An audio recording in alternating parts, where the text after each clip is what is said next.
ચાલો મિત્રો, નમસ્કાર. આપ સૌનું સ્વાગત છે તમારી પોતાની આ યુટ્યુબ ચેનલમાં. તો મિત્રો, ઘણા સમય બાદ આપણે મળી રહ્યા છીએ. વાતની શરૂઆત કરીએ તે પહેલા જે લોકો નવા છે તે ચેનલને સબસ્ક્રાઇબ કરી લેજો અને ટેલિગ્રામ ચેનલને જોઈન કરવાનું ના ભૂલતા. હા મિત્રો, આજથી 2-4 મહિના પહેલા મિત્રો મત્સ્ય અધિકારી ફિશરીઝ ઓફિસર ક્લાસ 3 ની જાહેરાત આવી. ત્યારબાદ મિત્રો તાત્કાલિક એટલે કે 2 મહિનાની અંદર એક્ઝામ આવી ચૂકી હતી અને એ એક્ઝામ જે છે એ એક્ઝામ પૂરી થઈ ગઈ ને એના થોડા સમય બાદ આપણે મળી રહ્યા છીએ. ત્યારે મિત્રો મેં મારા તરફથી બને એટલો પ્રયાસ કર્યો હતો કે તમે 2 મહિનાની અંદર સારું એવું કન્ટેન્ટ રીડ કરી શકો. જેના માટે એક 900 પેજની થિયરીની બુક મિત્રો અને એ સિવાય મિત્રો 6000+ MCQ જે છે મિત્રો આપણે પ્રોવાઈડ કર્યા હતા અને અઢળક વિદ્યાર્થીઓના કોલ આવ્યા છે, મેસેજ આવ્યા છે, બધાના પોઝિટિવ રિવ્યુ આવ્યા છે મિત્રો. બરોબર. અને મારા પર વિશ્વાસ મૂકવા માટે મિત્રો આપ સૌ કોઈનો આભાર, દિલથી આભાર વ્યક્ત કરું છું મિત્રો. હવે મિત્રો આજે આપણે જે ટોપિક પર ચર્ચા કરવા જઈ રહ્યા છીએ, બરોબર, કે સર ફિશરીઝ ઓફિસરનું મેરિટ કેટલે રહેશે? શું ફિશરીઝ ઓફિસરનું મેરિટ કેટલે રહેશે? હવે મિત્રો એ વાત શરૂ કરીએ. ફિશરીઝ ઓફિસરનું મેરિટ કેટલું રહેશે એનો પર્સપેક્ટિવ મારો સાવ અલગ છે મિત્રો. બરોબર, એ આપણે છેલ્લે મિત્રો ચર્ચા કરીશું. એ પહેલા મિત્રો પેપર કેવું રહ્યું એના પર કરીએ વાત. બરોબર, પેપરમાં સર 60 માર્ક્સનું મેથ્સ રીઝનિંગ સર અમે સારામાં સારા માર્ક્સ કવર કરી શક્યા, કારણ કે સારું એવું મેથ્સ રીઝનિંગ હતું. મેથ્સ ઈઝી હતું, રીઝનિંગ પણ ઈઝી હતું. અને આગળ મિત્રો આ સહેલું લાગવાનું, ઈઝી લાગવાનું કારણ તમને કહી દઉં. આગળ તમે ઘણી બધી એક્ઝામ જે ગૌણ સેવાની આપણી ટેકનિકલ આવી એના માટે પ્રિપેરેશન કરી ચૂક્યા હતા મિત્રો. સમજાય છે? એ સિવાયનું સર 30 માર્ક્સમાં જે છે 10 માર્ક્સનું બંધારણ સર એ પણ અમને આવ્યું. સર 10 માર્ક્સનું ઇંગ્લિશ ગુજરાતી કોમ્પ્રિહેન્સિવ સર એ પણ આવ્યું. કરંટ અફેર્સ જે છે એને તો આપણે પહેલેથી કીધું હતું કે કોઈ પણ જગ્યાએથી પૂછાઈ શકે છે મિત્રો. સમજાય છે? તો કરંટ અફેર્સ ની અંદર ઘણાને કવર થયું, ઘણાને નથી થયું, બટ કોઈ વાંધો નહીં, જાજા માર્ક છે નહીં. તો આ આટલો જે છે નોન ટેકનિકલ પાર્ટ જે છે એની અંદર સારામાં સારા મિત્રો માર્ક્સ કવર કર્યા છે બધાએ. સારામાં સારા માર્ક્સ કવર કર્યા છે અને મેં બધાના માર્ક્સ જોયા નોન ટેકનિકલ સબ્જેક્ટની. ખરેખર યાર મને દિલથી ખુશી થઈ કે નહીં ભાઈ તમારી બધાની મહેનત જે છે એ સફળ ગઈ છે. બરોબર. ત્યારબાદ જે ટેન્શન હતું એ નોન ટેકનિકલ નું હતું. બરોબર, નોન ટેકનિકલ નું હતું ટેન્શન. બધાને એવું હતું સર અમને કઈ સમજાતું નથી, સર આમ થાય છે, સર તેમ થાય છે.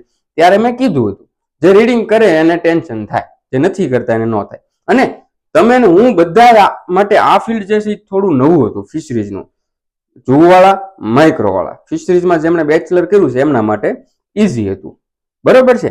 તો ત્યારે મેં કીધું હતું કે તમે કાંઈ નહીં, યાદ રહે કે ન રહે થિયરી વાંચી લો, ત્યારબાદ MCQ ની પ્રેક્ટિસ કરી લો. એના બાદ મિત્રો આપણે મોક ટેસ્ટ પણ આપીને એક મોડલ પેપર પણ આપ્યું. બરોબર, આપણે 4 વસ્તુ પ્રોવાઈડ કરી. શું કરી સર? એક થિયરી બુક આપણે કરી સર, એક 6000+ MCQ કર્યા સર, એક મોક ટેસ્ટ પણ આપણે પ્રોવાઈડ કરીને એક મોડલ પેપર પણ સર આપણે કર્યું છે પ્રોવાઈડ.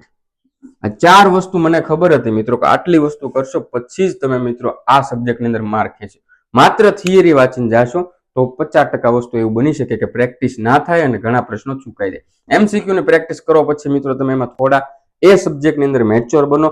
પછી મિત્રો મોક ટેસ્ટ કરો એટલે તમારું સેલ્ફ એનાલિસિસ થાય ને એક્ઝામ પહેલા મિત્રો મોડલ પેપર આપો એટલે તમને આઈડિયા આવી જાય કે તમે કેટલું રીડિંગ કર્યું છે, એમાંથી કઈ કઈ રીતના પ્રશ્નો પૂછાઈ શકે છે. અને બધા વિદ્યાર્થીઓને મેં પેપર નથી આપ્યું મિત્રો, બરોબર, બટ બધાના રિવ્યુ હતા કે સર બેઠું 80-90% આપણી બુકમાંથી હતું અને બીજા નંબરમાં આપણે જે મોક ટેસ્ટ આપી છે સર એ અમને ખૂબ એટલે ખૂબ ફાયદાકારક નીવડી છે. બરોબર. તો ઓવરઓલ જે છે ફિશરીઝ ઓફિસરનું પેપર બહુ એટલે બહુ સારું હતું.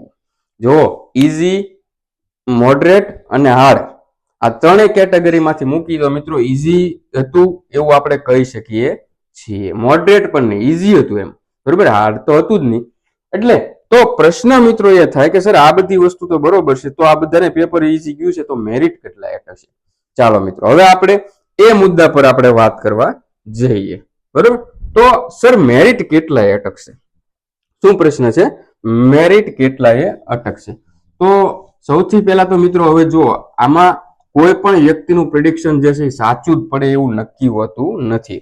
અને હું કોઈ પણ વ્યક્તિઓને મેરિટ આટલા જ અટકશે એવું ચોક્કસપણે કહેવા પણ નથી માંગતો મિત્રો. બરોબર, જનરલ થોડો ઘણો આઈડિયા તો મને આવી ગયો છે, મેં બધાના માર્ક્સ જોયા છે, બરોબર.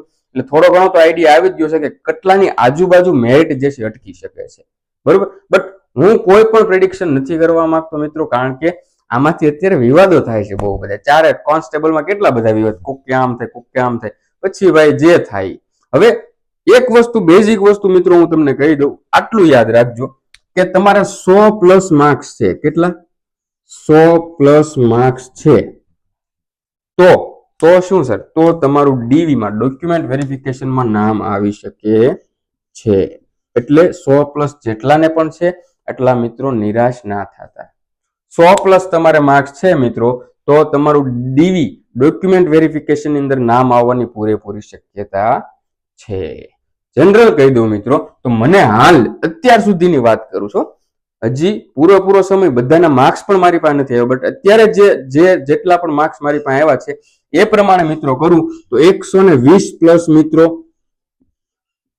માર્ક્સ છે એ લોકોને ખાસ પોસિબિલિટીઝ છે. હવે આમાં 115 વાળા પણ આવી જાય. હું કહું આંકડો એવું જ ન આવે, 5 ઉપર 10 ઉપર 10 નીચે એવું પણ થઈ શકે છે. બટ આ જનરલ ઓવરવ્યુ છે મિત્રો. મેં પણ એક્સેલ શીટ ની અંદર મૂકીને કોઈ કાઉન્ટ નથી કર્યું મિત્રો, બરોબર. અત્યારે રેન્ક ગુરુજી ની અંદર એને એવું બધું અલગ અલગ ચાલતું હોય, તો હવે એમાં શરૂઆતના 10 જણાએ મૂક્યું હોય તો એનું એ પ્રમાણે આવતું હોય, બરોબર. એટલે અત્યારે કોઈ પણ વ્યક્તિ પર એવી રીતે વિશ્વાસ ન કરો. તમારે 100+ છે એટલે હા સર અમારે થોડી ઘણી પોસિબિલિટી છે એમ કરીને ભૂલી જાઓ. હવે સિનિયર સાયન્ટિફિક આસિસ્ટન્ટ ઉપર ફોકસ કરવાનું છે આપણે. સમજાય છે મારા વહાલા મિત્રો? હા સર, અમને સમજાય છે, બરોબર છે. તો જેમને 100+ માર્ક્સ છે એનું ડીવી માં આવવાની પોસિબિલિટી છે. જેમને 120+ માર્ક્સ છે એ લોકોનું મેરિટમાં પાક્કા પાયે આવવાની પોસિબિલિટી છે. હવે જો બધાના માર્ક્સ ખુલે ને બધાને વધારે માર્ક્સ હોય તો આ 120 ની જગ્યાએ 130 પણ જઈ શકે, અને જે માર્ક્સ મળ્યા હોય એમાંથી અડધા ખોટા બોલતા હોય, બરોબર, તો આ 120 ની જગ્યાએ 110 પણ આવી શકે, 105 પણ આવી શકે. બટ આ આંકડો મિત્રો મોડરેટ છે. કયું? 100+ માર્ક્સ છે મિત્રો, તો તમારે આશા છે, આશા ક્યારેય છોડવી નહીં મિત્રો. મજા આવી મિત્રો ફિશરીઝ ઓફિસરમાં પહેલેથી છેલ્લે સાથે રહેવાની. મેં મારાથી થતો બધો પ્રયત્ન, બીજી શિડ્યુલમાં પણ મિત્રો એવો પ્રયત્ન કર્યો કે હું તમારી સાથે કનેક્ટ રહું અને તમને બને એટલો સપોર્ટ કરું. એ મોક ટેસ્ટ હોય મિત્રો, મોડેલ પેપર હોય, એમસીક્યુ બુક હોય, થિયરી બુક હોય, બરોબર, પ્રિપરેશન કેમ કરવી એના વિડીયોઝ હોય, થોડા સમયની અંદર ખાસું એવું રીડિંગ કેમ કવર કરવું, કયા સબ્જેક્ટ છે મિત્રો પેપર સ્ટાર્ટ કરવું, આ બધી જ વસ્તુ મિત્રો મારાથી થતી એટલી બધી જ મિત્રો મેં મદદ કરવાનો તમને પ્રયત્ન કર્યો. અને હા, આ છેલ્લી એક્ઝામ નથી મિત્રો, ટેકનિકલની અઢળક પરીક્ષાઓ આવવાની છે મિત્રો. કનેક્ટ રહેજો મિત્રો, મારા માટે નહીં બટ ખાસ તમારા માટે કહું છું, પહેલેથી છેલ્લે સુધી મિત્રો સાથે રહેજો. અઢળક પરીક્ષાઓ આવવાની છે. તમે વિચાર તો કરો, છેલ્લા 6 મહિનાની 8 મહિનાની અંદર કેટલી ટેકનિકલ પરીક્ષાઓ આવી ગઈ. સમજાય છે? કેટલી ટેકનિકલ પરીક્ષાઓ આવી ચૂકી છે મિત્રો. તો આપણે હાથમાંથી જવા નથી દેવાની મિત્રો, બરોબર છે. હજી આગળના 1 વર્ષ દરમિયાન મિત્રો જેટલી પણ ભરતી આવે એમાંથી એક સીટ જે છે આપણી હશે. જો તમે મિત્રો મારી સાથે રહેશો તો હું મારાથી થતો બધો પ્રયત્ન કરીશ, હું તમને મદદ કરી શકું. કનેક્ટ રહેજો, બરોબર. અને અત્યારે મિત્રો હવે સિનિયર સાયન્ટિફિક આસિસ્ટન્ટ માટે મિત્રો સ્ટાર્ટ કરી દો. બધા જ મિત્રોને બેસ્ટ ઓફ લક. હવે એમાં પણ મિત્રો કોઈ સ્ટ્રેટેજીના વિડીયો આ છે તે છે, મોક ટેસ્ટ તો આવવાની જ છે, બરોબર. પણ એવું કંઈ જોતું હોય મિત્રો તો ખાસ કમેન્ટમાં લખજો.